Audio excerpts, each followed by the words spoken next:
आपको दंगाई चाहिए तो उनको वोट दे देना। आपको स्कूल चाहिए, मेरे को वोट दे देना। अगर आपको गुंडागर्दी चाहिए, उनको वोट दे देना। अगर आपको अस्पताल चाहिए, केजरीवाल को वोट दे देना। नमस्कार, आप देख रहे हैं दिल्ली तक। मैं हूं आपके साथ अनुराधा तंवर। दिल्ली के मुख्यमंत्री अरविंद केजरीवाल को आपने जब जब सांप्रदायिक तनाव की खबरें आती हैं तब तब चुप्पी साधते हुए देखा है और कई बार उनके मौन पर सवाल भी खड़े हुए हैं। इस बार जब दिल्ली में 16 अप्रैल को हनुमान जयंती के मौके पर उपद्रव हुआ, सांप्रदायिक तनाव हुआ, तब उन्होंने शुरुआत में एक स्टेटमेंट दी और ये कहा कि वो अपील करते हैं लोगों से कि शांति बनाए रखें। लेकिन उसके बावजूद भी आपको बता दें, सवाल उन पर खड़े होते रहे कि आखिर वो खुलकर इस मामले पर बोल क्यों नहीं रहे। तो आपको बता दें कि दिल्ली के मुख्यमंत्री अरविंद केजरीवाल ने आखिरकार अपनी चुप्पी तोड़ दी और ये चुप्पी दिल्ली में नहीं बल्कि दिल्ली से कई सौ किलोमीटर दूर कर्नाटक में जाकर तोड़ी है। जी हाँ, दिल्ली के मुख्यमंत्री अरविंद केजरीवाल कर्नाटक के दौरे पर थे और उस दौरान उन्होंने जमकर भारतीय जनता पार्टी पर निशाना साधा और ये तक कहा कि आप जानते हैं कि कौन सी पार्टी देश में दंगे कराती है।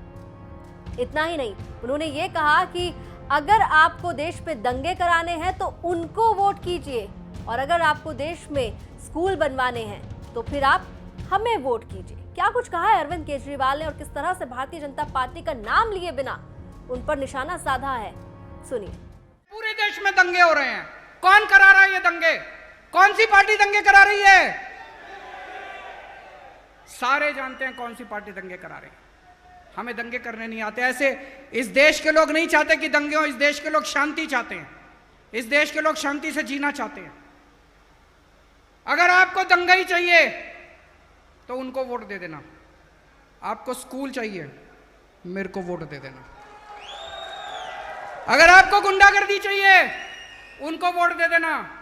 अगर आपको अस्पताल चाहिए, केजरीवाल को वोट दे देना।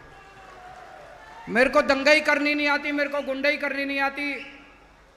स्कूल बनाने आते हैं, अस्पताल बनाने आते हैं, सड़कें बनानी आती हैं, बिजली देनी आती है, पानी देनी आती है, कट्टर ईमानदार सरकार देनी आती है हम लोगों को। तो 16 अप्रैल को दिल्ली के जहांगीरपुरी इलाके में सांप्रदायिक तनाव होता है, शोभा यात्रा निकल रही होती है और उस बीच कुछ झड़प होती है और उसके बाद उपद्रव हो जाता है, आगजनी होती है, कई जगह पत्थरबाजी चलती है, फायरिंग होती है। 8 जो पुलिसकर्मी हैं वो घायल होते हैं, उसके अलावा एक नागरिक को भी चोट आती है।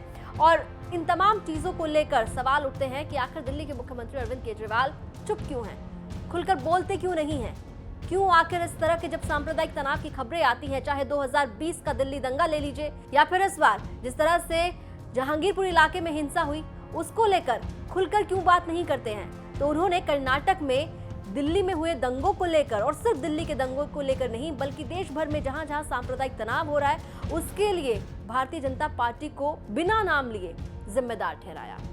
दिल्ली एनसीआर की तमाम खबरों के लिए आप देखते रहिए दिल्ली तक।